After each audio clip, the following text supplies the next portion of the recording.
What do you look for when you go places? Me personally, I look for an experience. I don't care where I'm going, whether it's a restaurant, an amusement park, getting my lashes done. Even when I go buy shoes, sometimes I buy because of the experience. Today's topic is about creating an experience for your clients as a hairstylist. Straight from the chair. Well, here I am, Crystal Gresham Giles, coming straight from the chair with the topic of the Gresham Giles experience. How many of y'all love experiences?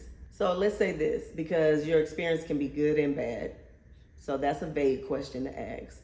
Let's go back. How many of you enjoy a great experience? How many of you have had great experience? How many of you have had some bad experiences? When you have those experiences, do they dictate your future with that business? 9 times out of 10, it does. It does. And I'm gonna tell y'all this. I'm gonna add this in my little 2 cents. It's definitely prominent in small businesses that people allow an experience to dictate their future relationship with that business. Yeah, don't slap me, slap everybody else, because I can guarantee you people have had bad experience at Walmart and go back. People have had bad experience at Publix or great experience and don't go back or go back. But it's not until we deal with small businesses that we go and blast them and then we don't go back. Well, Crystal, that's not true. Yes, it is. Yes, it is. Because you can go into Kroger and have a real bad experience. The produce guy can have a whole bad attitude. The lines can be extremely long at the register. The manager can be arrogant. And guess what you're gonna do the next time you gotta go grocery shopping? Go right back to Kroger. Go right back to Publix. Go right back to whatever grocery store it is, even with that bad experience. And it kind of baffles me. I wonder why. Maybe because they're not as personable as small businesses. Is that what it is? I would like to know. Is that what that is? All of that just came to my head when I was just thinking about how we will take a bad experience at a restaurant that just opened and oh my God, the service was slow. The food was good, but I mean, we waited so long. I'm not going back. But you'll go back and stand in line at the grocery store. Now, am I reaching? Maybe, maybe not. But let's talk about it. I wanted to talk about the experiences that you do have, especially in the hair industry. And I'm actually here to help people create an experience for their clientele. Like I said in the beginning, I absolutely love a great experience. Even when I go and get my car service, I love that they'll sit, talk to you, go over everything, even if they're trying to make me get a million things that I don't need. Sometimes I'm gonna get it done just because of the customer service. Miss Gresham, Miss Giles, would you like some tea, water? We have snacks over here. We have a Starbucks machine over here. You can have this. As a matter of fact, I went to the Jeep dealership and the guy was like, oh, we'll call you an Uber if you want to go have lunch because your service is going to be longer than 2 hours. Oh, is an Uber on you? Oh, yes, I would love to. And I did. So that was an experience for me. And so I don't mind taking my car back to the dealership sometimes because of the service that I know that I'm going to get. And we should think about that when clients come into the salon. Your first experience is before they even get to the salon. It's either your online booking, your online service, or your phone calls, however you take appointments. And usually when people call here, we answer the phone. Thank you for calling Gresham Giles Salon. This is Crystal. How may I assist you? That is an experience. This is an experience. Hello? How you get my number? You call in for, oh yeah, I do hair. That's an experience also. And it happens. But you know why it keeps happening? Because after that experience, you still go. So you have to think about the experience, and as a stylist, what you want to give out, and as the consumer, what you expect and what you're going to take. So let's ride with the stylist for a while. Stylist. So I said, how you answer your phone, how you greet your people is definitely a part of an experience. Be polite. Act like you need them to help support you, because that's what it is. That's what they're doing. But give them the energy that you want to service them. Make them feel like they're wanted in your space before they even get there. 2, location. The location of where you're doing hair isn't an experience. Now, I can laugh because I've read some clips, and I might even show a couple of clips where people have said, oh, I couldn't believe I pulled up at the apartments and her kids was all outside and they came on the inside. And yeah, that was an experience. That was an experience. But I say this on that. I know I keep jumping back and forth between the consumers and the client and the stylist, but it goes hand in hand. If you book an appointment and send a deposit to a person without a location, who's at fault right there? So I'm gonna go and book. I can't previously check out the location before I get my hair done. 1, to make sure it's in a safe area. 2, for convenience, to see how long it's gonna take me or how much time I need to get there. And 3, you just you don't know what side of town it's on. So who makes a deposit, who gives a deposit, makes an appointment without a location? Now back to the stylist. Your location is very important if you want to create an experience. Even if you had a salon in your home.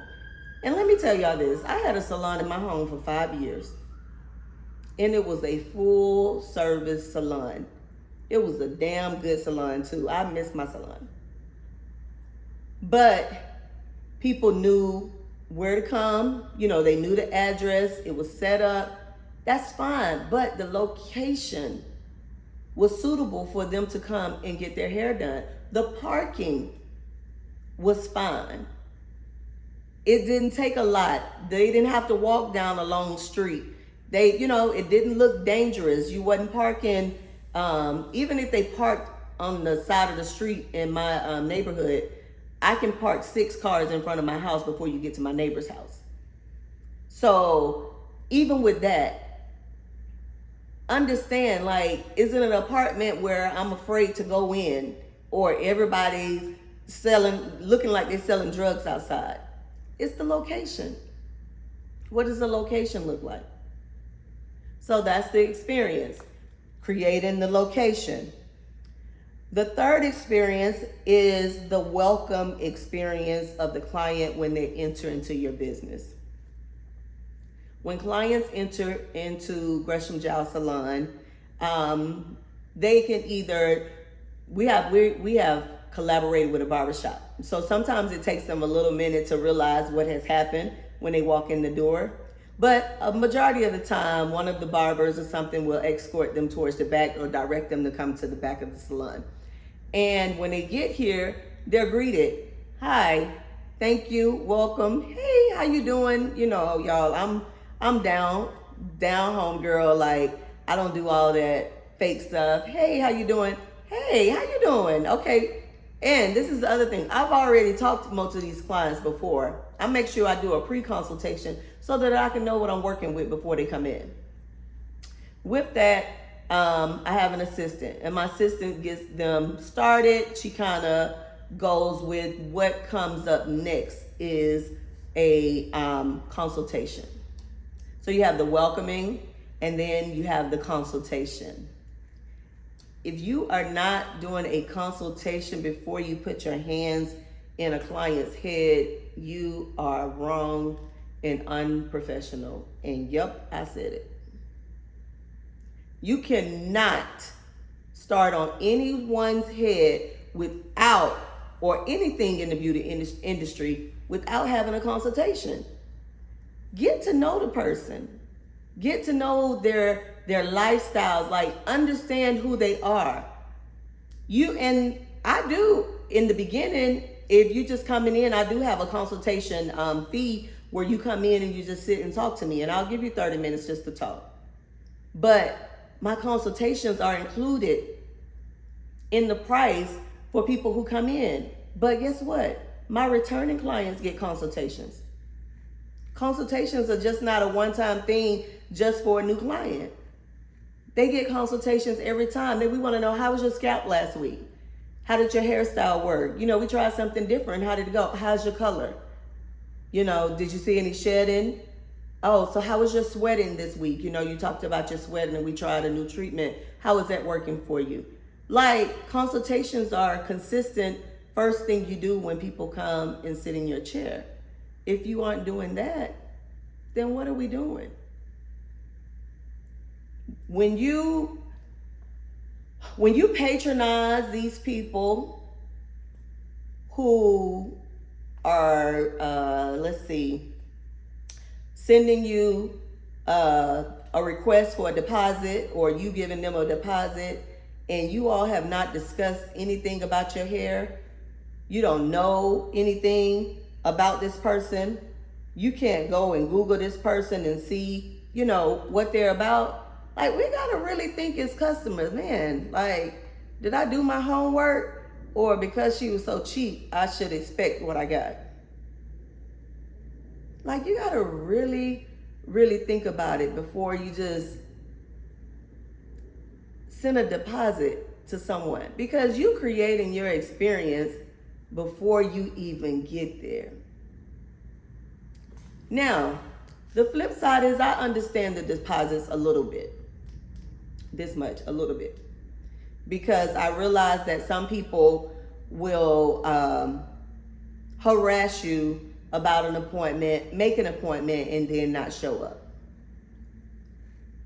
That's why I charge for a virtual consultation. Another experience. You get a whole virtual consultation. I get to see you, you get to see me, we get to meet each other before you even get in your car and come towards me.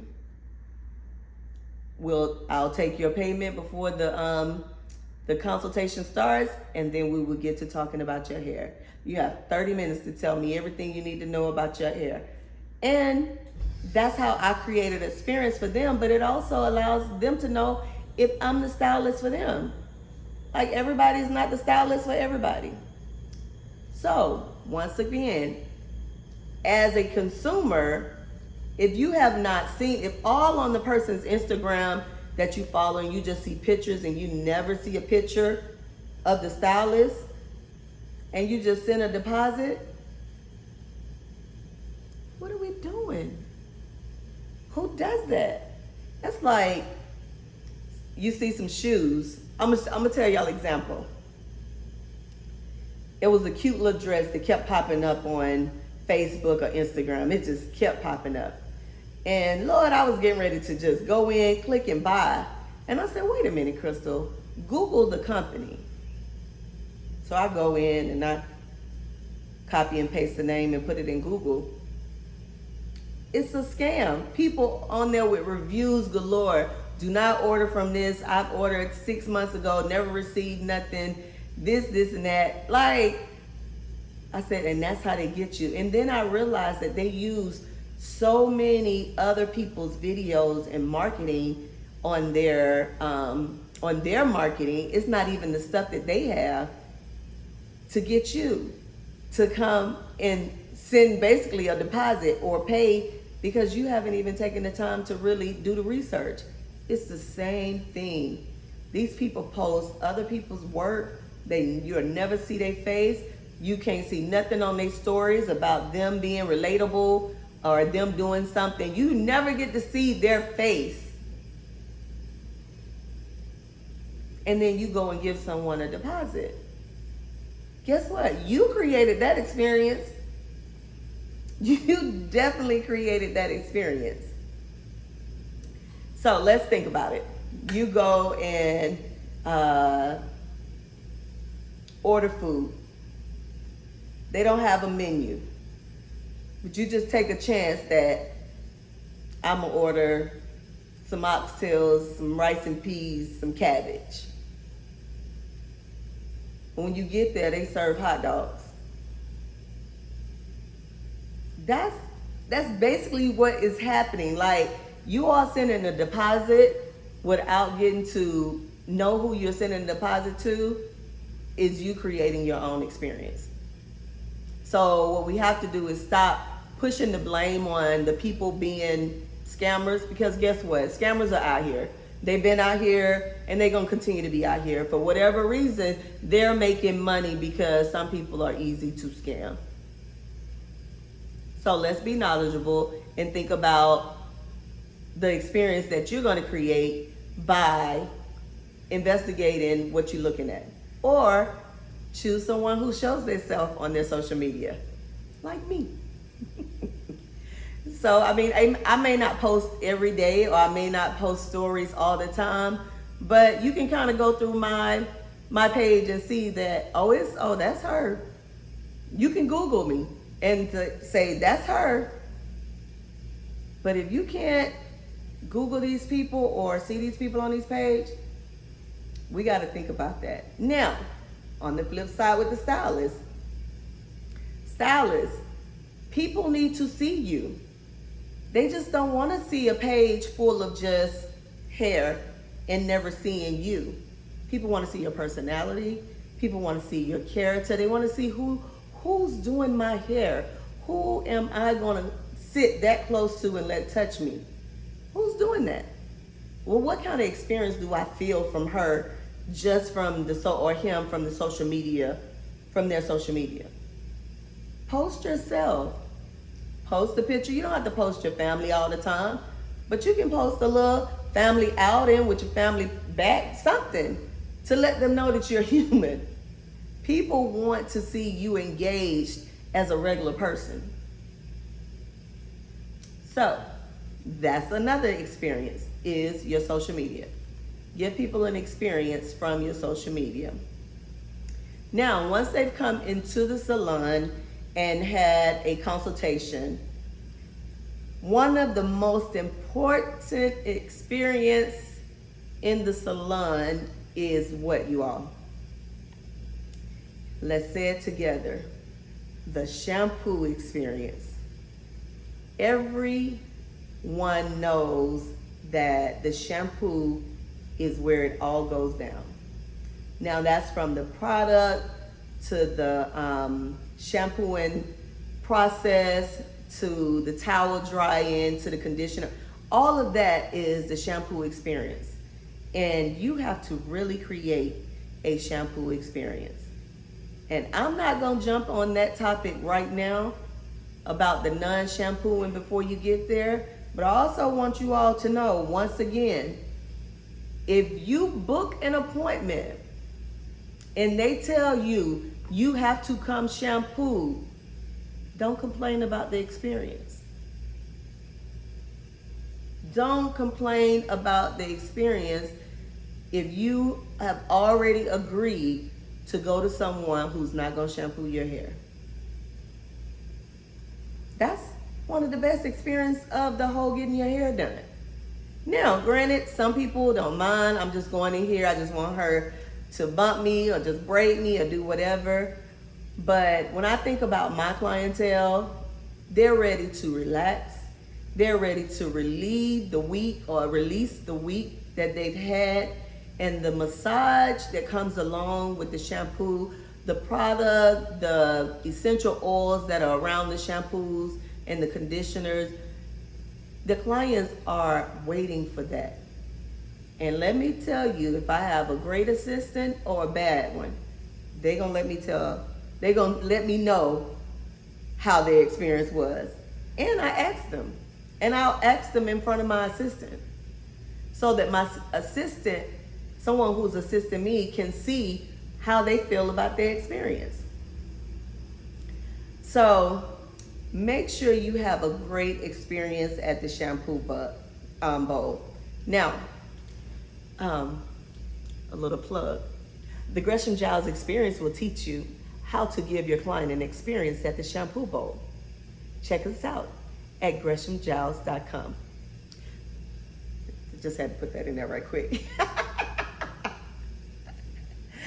I love myself. I crack me up. I do my own marketing. Maybe I should get paid for that part, huh? Isn't that if I put a commercial and the commercial get paid? How does that work? Yeah, something like that. I'm gonna start adding my own commercials within my own podcast. But definitely, y'all, the shampoo experience. And then you have, your essentials inside of the salon.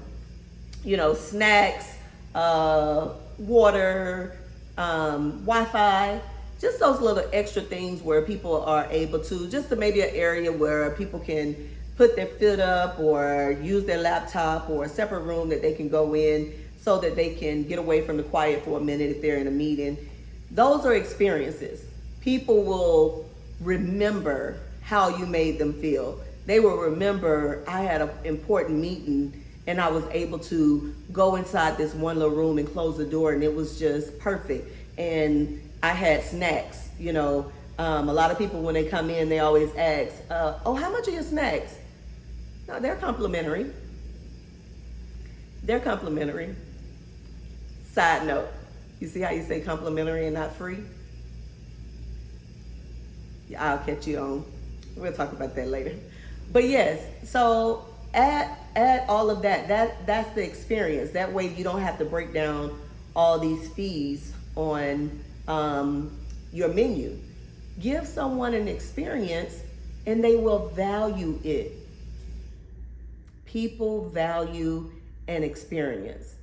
Now, ultimately, the ultimate experience is their hair looking beautiful, feeling healthy, and they're being able to leave in an amazing way. When you create all of that, give them that ending look, when they get to the register, they have valued their experience, so there's not a lot of kickback. There's not a fight to pull about payment. You think about it, y'all. Neiman's never force people to come in. They don't do commercials. Saks, they don't do commercials. These high-end restaurants, they don't do commercials. Why? Because they give you an experience when you come in. And that's what people love, and people value an experience. So with that, you have to understand how to give an experience so that people will always remember how you made them feel, and they can go and tell someone else. And also, you will be able to show it. So if you want to take content of your experiences that you give, show that on social media, and people will value that. Now you've created a atmosphere that is welcoming people, and that they will be like, whew, I've come here to rest. Thank you. And their thank you turns into money. So with that, once again, you can check out the Gresham Giles Salon, Gresham Giles Experience, and we can help you get to that journey of creating an experience for your clients. Well, as I end this episode, I just want to say, people will forget what you said. People will forget how you said, but people will always remember how you made them feel. Thank y'all for a great podcast today. And I'm going to leave you straight from the chair with that note. Y'all have an amazing night.